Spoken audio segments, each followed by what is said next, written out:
Après Ottawa, c'est au tour de Québec de réduire ses cibles en immigration. Le ministre responsable a annoncé un moratoire sur les admissions dans 2 programmes. Une cadence ralentie pour certains nouveaux arrivants en quête de la résidence permanente, au moins jusqu'en juin 2025 et jusqu'à ce que les retards dans le traitement des demandes soient comblés. Que comprendre de cette volte-face de Québec? Jean-François Roberge, bonjour. Bonjour. Vous êtes le ministre québécois de l'Immigration, de l'Intégration et de la langue française. Grosse annonce jeudi dernier. Vous suspendez 2 gros programmes d'immigration permanente, programme de l'Expérience Québec, programme des travailleurs qualifiés. Est-ce qu'il n'y a pas là-dedans un constat, une forme de constat d'échec? Vous avez perdu le contrôle, que vous l'avez un peu échappé là-dedans?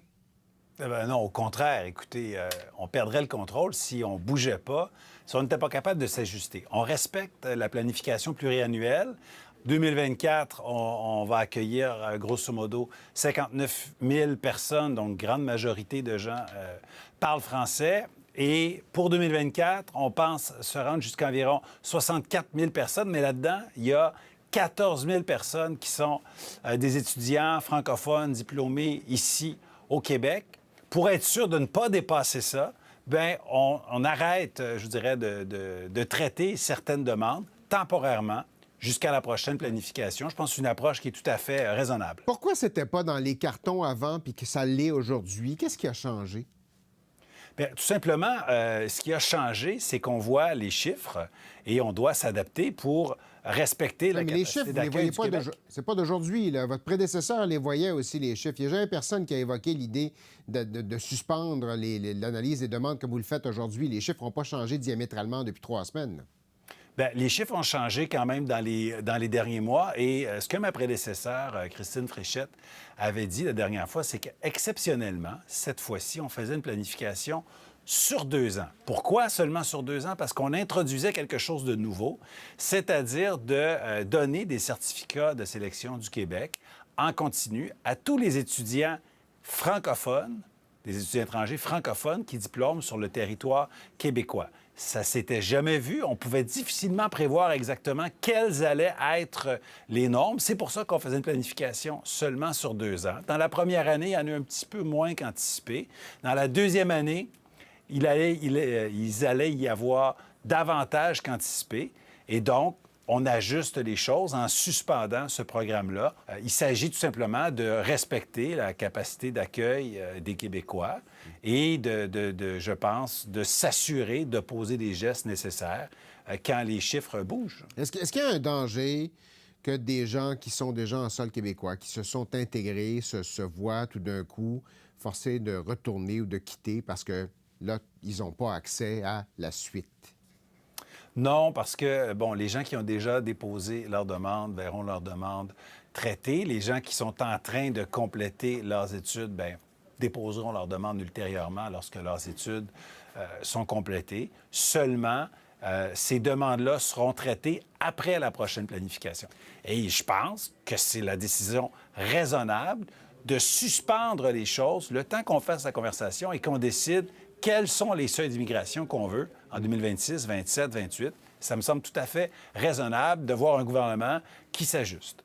Le message que vous envoyez aujourd'hui, c'est que vous bloquez, vous mettez un moratoire sur les demandes que vous allez étudier. C'est pas un message particulièrement positif qui est perçu. C'est un moratoire, oui, mais il est temporaire jusqu'à ce qu'on fasse la conversation et qu'on prenne les décisions ensemble, dans le respect de nos lois, sur qu'est-ce qu'on veut comme immigration pour les prochaines années.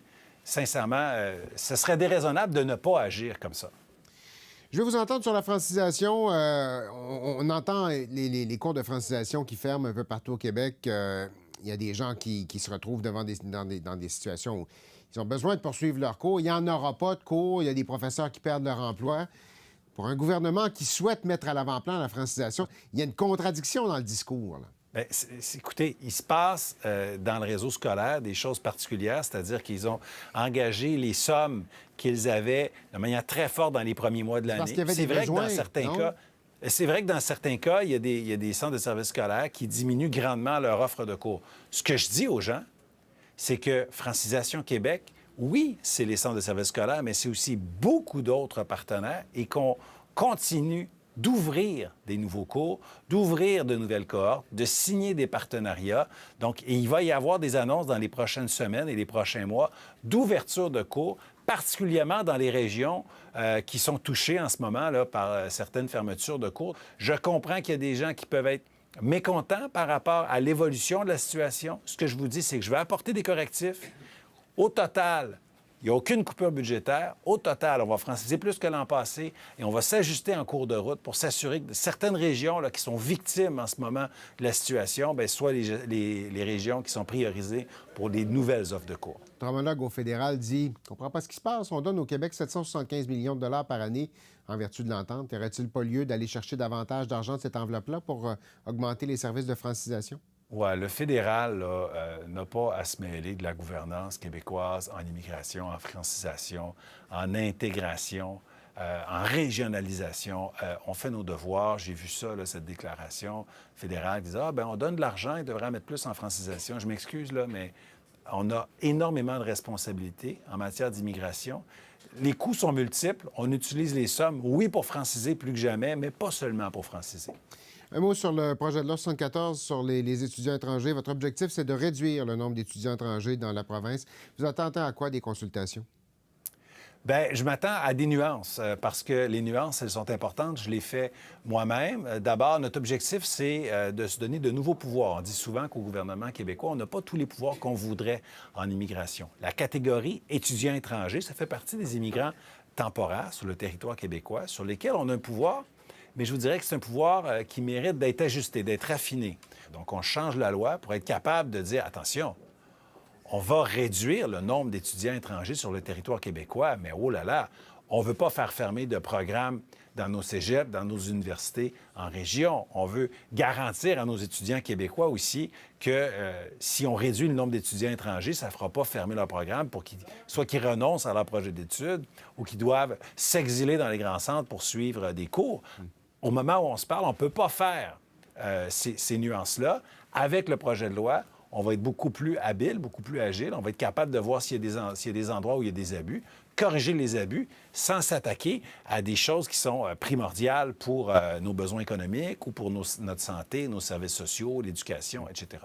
Jean-François Roberge, merci d'avoir été des nôtres. Merci. Au revoir.